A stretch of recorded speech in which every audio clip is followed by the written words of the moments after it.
Stampers, and thanks for joining us today.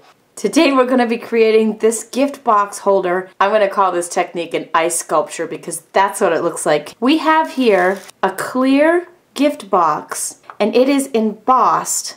It just looks like it was sculptured out of ice. It is so cool. Let's get started. The box itself is made from one of Stampin' Up's window sheets.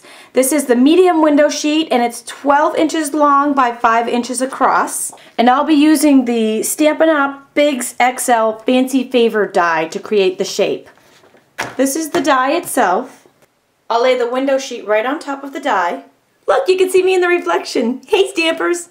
We're going to sandwich the die in between two cutting pads. And it is recommended that you use the crease pad with this as well. We'll crank that through our big shot. And when we're done, we have our box. Take a bone folder and just go over the creases just to get a good strong line there. This particular project, I didn't need the gouges in the side to make the bag look because we're going to keep this as a box. And I'm also going to fold up these bottoms.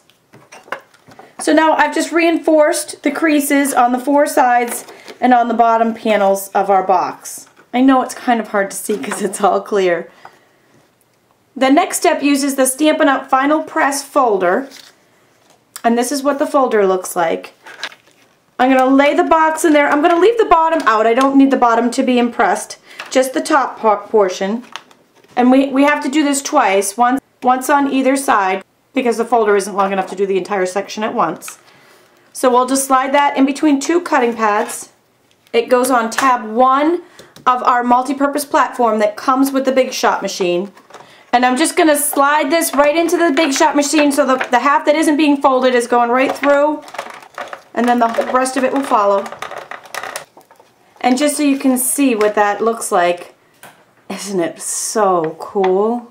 Here's a close-up of it. You can see the detailed scallop edges and the embossed panel. So cool.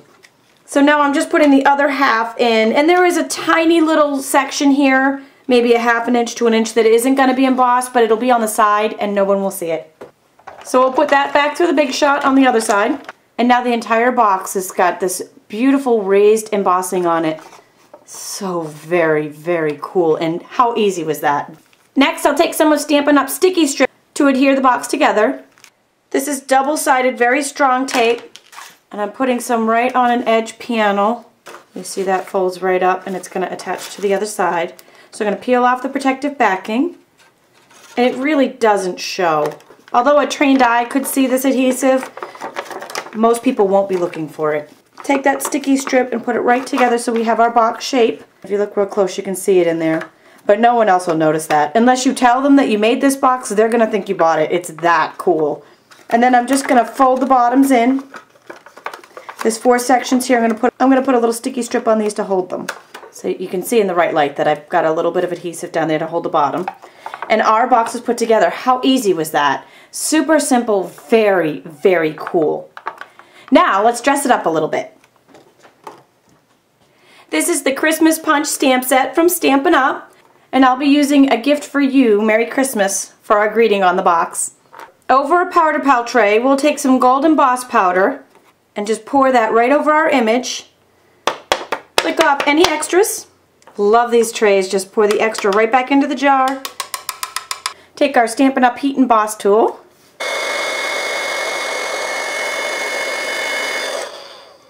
And we have our embossed image. Oh, so very cool. This is the scalloped oval punch.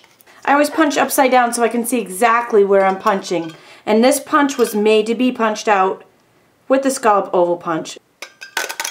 Punch that out. This is some Whisper White satin organza ribbon from Stampin' Up. Love it.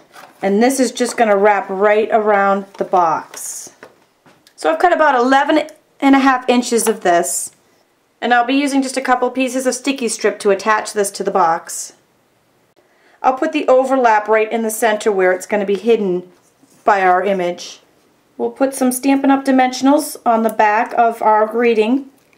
These are foam pop dots that'll just pop up a little dimension, and they'll cover up our overlap. and our box is complete. Isn't that awesome? And I just took a little gold gift wrap and put it in there for the final touch, and then you can put your present right inside here. Maybe it's a diamond ring, maybe it's some candy, maybe it's a candy cane, teacher gift, gift certificate, whatever it is. They are going to be so wowed by your presentation with this box. They're going to flip. I hope you've enjoyed this today. Thanks for joining us.